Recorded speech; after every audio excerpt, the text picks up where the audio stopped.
Hi, this is Thomas. I'm going to read for you a chapter of Bad Looks, my new book. Should come out next year. Abu Aka spent his childhood at his mother's breast, imagining his father with a cryptic key sailing against gales towards treasure and the imperial city, blasting sea monsters with cannonballs and shipwrecked, as literary Sinbad so often was. His illusory father was and is the folk hero who floats alone on the open sea, clinging to a plank. Abu imagined Sinbad washing up on razor-sharp rocks, climbing to a treacherous jungle on a forbidden island. Looking for fruit, he enters and treks to an impassable white barrier rising up to the sky. Our hero steps back to see, as from an ant to an albatross, a colossal egg, which hatches into a monstrous chick and chomps at his head. He jams its beak open with a tree trunk and hides in wait for Mother Bird. A short, quiet, and introspective time later, he rides perched upon her foot as the landing gear of a jet with baggy pants billowing high above the sea. His arcane key is lost, but the bird can bring him to the gates of the underworld, where he meets legendary shades. He flies past a long and funneling queue of gorgeous young girls wielding axes, rusty blades, and pitchforks.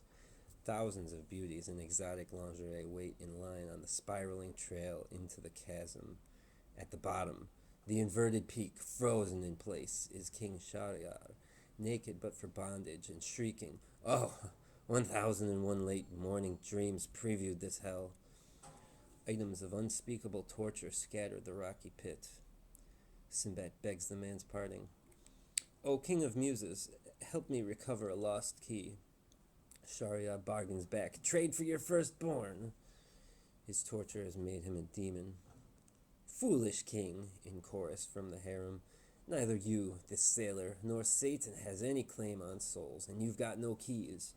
Use your imaginary key to unlock your iron maiden, foolish king with a bird cock. Ha ha ha, come on.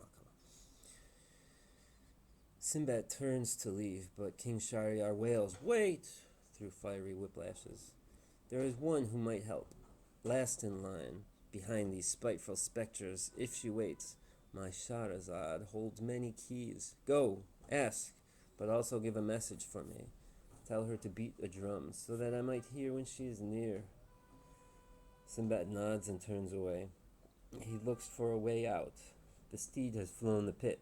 The steep spiral is dotted with women, dressed in night clothes, burlesque and oriental styles. They're all garnishing weapons of torture. He shudders and begins to climb the narrow path, passing many thousands of furious women. "Pardon me, miss," one asks. "Who's this pimp?" Others chime in. "Our fat husband." "How's he sprung loose?" "Let's slash his belly."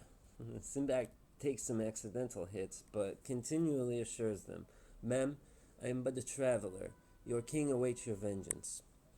A dark shade, wearing her bridal veil and little else, wails lustily, "I. What little vengeance? Robbed of virginity and life, and for what? What do I get for lost time?" She seductively closes in on Sinbad, but he weaves left and dodges the kiss.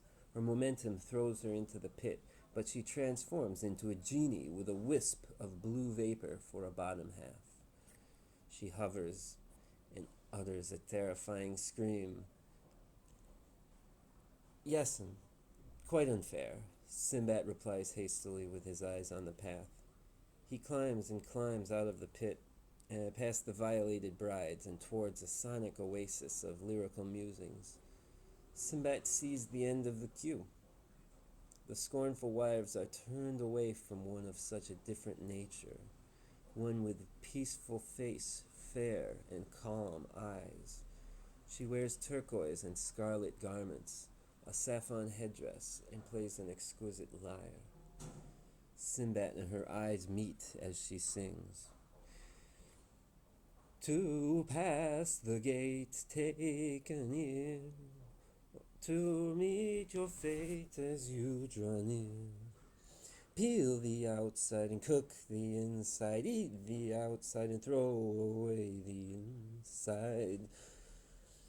Shining in flossy rose under husky shell. Don't ask for it plain, I'll never tell. Peel the outside, cook the inside. Eat the outside, throw away the inside.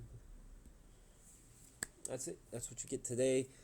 That's the introduction to the character Abu Akra, who is the son of Sinbad, as you might have guessed from that text. And Sinbad, of course, the literary sailor from Thousand and One Nights, and told by characters who are in the pit, King Shahryar and his queen Shahrazad, who are notorious and beloved figures from the folk tales of the Arabian Sea and Anatolia and the Eastern Mediterranean.